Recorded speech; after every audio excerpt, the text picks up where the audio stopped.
what are the things that anyone and everyone can do, should do to live longer, basically? How long you got? Well, you tell me. You tell me.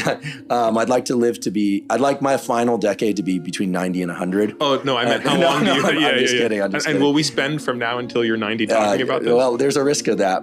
So let's start with a couple of the things that you've already highlighted. So smoking. How much does smoking increase your risk of all-cause mortality? Smoking is approximately a 40% increase in the risk of ACM.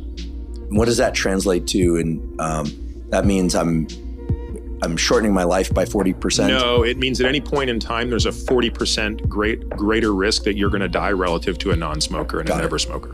Yeah. So it's important to distinguish. It doesn't mean your lifespan is going to be 40% less. It means at any point in time standing there, your risk of death is 40% higher. And by the way, that'll catch up with you, right? At some point that catches up. High blood pressure. It's about a 20 to 25% increase in all-cause mortality. You take something really extreme like end-stage kidney disease. So these are patients that are on dialysis waiting for an organ. So now the question is like, how do you improve? So what are the things that improve those? So now here we do this by comparing low to high achievers on other metrics. So if you look at low muscle mass versus high muscle mass, what is the improvement? And it's pretty significant. It's about 3x. So if you compare low muscle mass people to high muscle mass people as they age, the low muscle mass people have about a 3x hazard ratio or a 200% increase in all-cause mortality. Now, if you look at the data more carefully, you realize that it's probably less the muscle mass fully doing that, and it's more the high association with strength.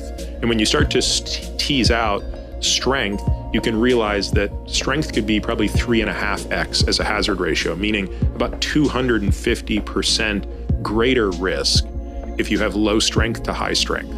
And high strength is the ability to move loads at 80 to 90% of one repetition. It's all defined by given studies. So the most common things that are used are actually, they're used for the purposes of experiments that make it easy to do. And I don't even think they're the best metrics. So they're usually using like grip strength, leg extensions, and like wall sits, squats, things like that. Okay. So how long can you sit in a squatted position at 90 degrees without support would be a great demonstration of quad strength. A leg extension, how much weight can you hold for how long relative to body weight, things like that.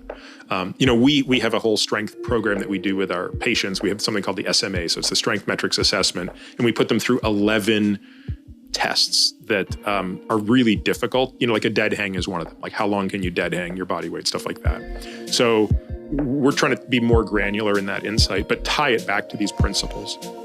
If you look at cardiorespiratory fitness, it's even more profound.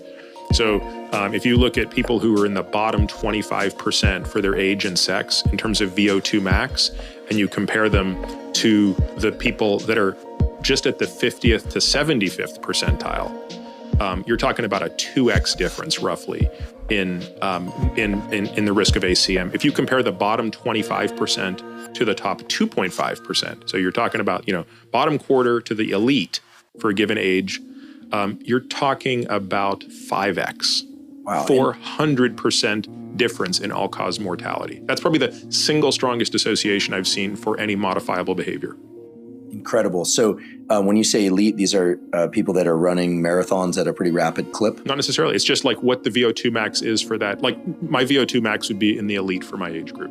So maybe we could talk a little bit about the specifics around the training to get into that, top two tiers there, because it seems that those are enormous positive effects of cardiovascular exercise.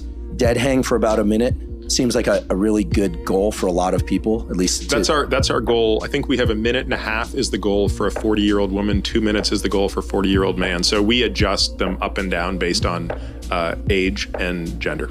Great. And then the wall sit, what are some numbers? We don't use a wall sit. We do as just a straight squat, air squat at 90 degrees. And I believe 2 minutes is the standard for both men and women at 40. And then you mentioned deadlifting body weight 10 times. I just made that one up. That's not one that we include, but something like that. We use farmer carries. So we'll say for a male, you should be able to farmer carry your body weight for, I think we have 2 minutes. So that's half your body weight in each hand. You should be able to walk with that for 2 minutes. For women, I think we're doing 75% of body weight or something like that. Yeah.